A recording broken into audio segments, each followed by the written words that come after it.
1 de la tarde, 52 minutos, y seguimos con esta jornada de entrevistas aquí en Hispaninforma. Doy la bienvenida a don Javier Hurtado, el actual director nacional de Educación Ambiental con nosotros. Educación ambiental abarca muchos aspectos. Ante todo, gracias por acompañarnos. A Pero nos ustedes. vamos a enfocar sobre todo en el tema preventivo, porque lo que pasó con Colombia y las imágenes de centros educativos particularmente, no deja de impactar, licenciado, a todos aquí tenemos hijos en nuestros centros educativos, que en el caso particular de Panamá, ¿cómo estamos preparados? La pregunta, para poder lograr precisamente esos planes de mitigación y educación adecuada de nuestras infraestructuras escolares. Quiero empezar por este punto ante todo y gracias por acompañarnos. Bueno, muchas gracias a ustedes en España por abrirle las puertas al Ministerio de Educación.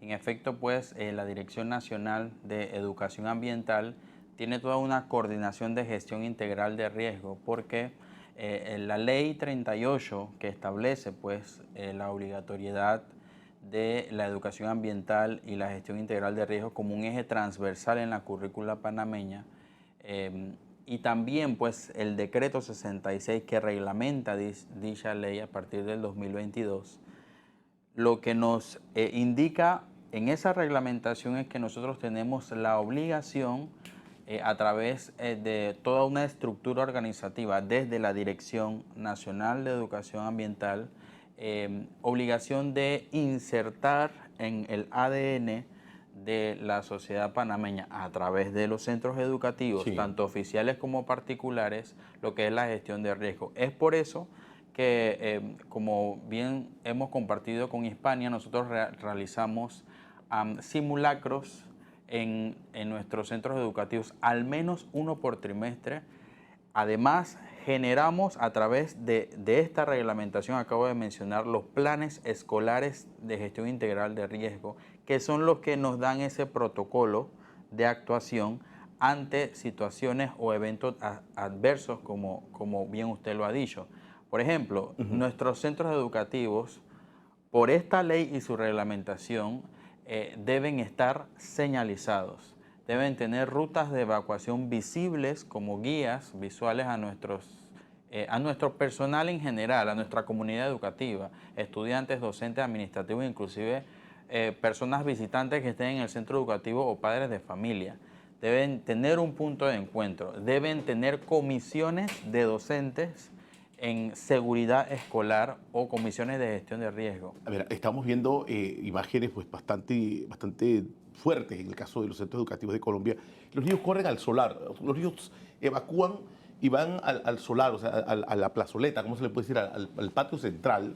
Desde ahí ellos tienen visual de cómo se mueve el edificio, y obviamente ante cualquier evento que se caiga o se desprenda, ya uno sabe perfectamente dónde. En México veía que ellos se colocan no solo en la parte de la plazoleta, sino en campo abierto, sino que asumen una posición. Todo eso también lo estamos nosotros compartiendo con nuestros niños también.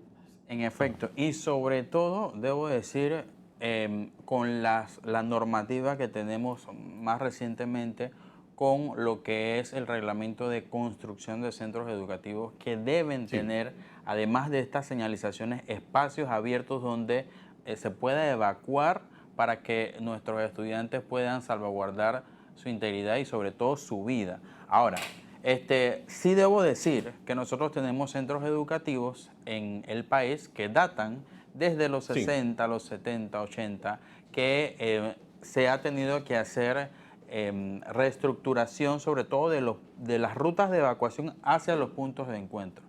Más nos preocupa todavía son algunos centros educativos como los particulares, que muchos de ellos son casas transformadas, Exactamente, ahí va ese punto. casas Adecuadas, transformadas exactamente. a centros educativos, y por ende, al hablar de señalizaciones, rutas de evacuación y puntos de encuentro, tenemos que hacer todavía un poco una Sí. estrategia más estricta y compleja. Más agresiva, sí. Sí. A ver, se hace un simulacro. Estamos viendo las imágenes con los niños en ese proceso de evacuación. Obviamente, siempre se le llama la calma y siempre se le llama a ir en grupo. Ahí van unos niños que llevan la mano en la cabeza también. Pero uno por trimestre. Tenemos el sistema educativo en Panamá que son 3 trimestres. O sea, es un ejercicio por trimestre, me dicen. Sí, de hecho, se establece que debe ser mínimo uno por trimestre. Mínimo. Tenemos regiones educativas como la región de Chiriquí. De hecho, mañana la región de Chiriquí tiene otro simulacro, porque en la región de Sí, Chiriquí, su donde la condición, obvio, actividad, sí, el contexto, ¿no?, de actividad sísmica es mayor, entonces ellos realizan más de uno por trimestre y nosotros siempre le decimos a nuestros directores de centros educativos, responsables legalmente de la institución educativa, Ajá. que debemos realizar sí o sí los simulacros. ¿Por qué le digo esto? Vivimos en Panamá, no podemos tapar el sol con un dedo. ¿Y qué pasa con el ADN de la cultura Sí, que panameña? debe cambiar. Sí,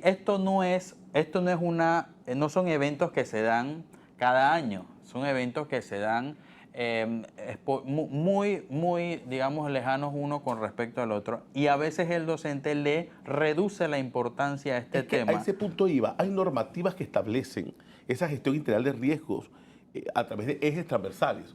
O sea, si yo no estoy en estos momentos con la práctica, yo tengo que estar con la teoría de esos ejes transversales.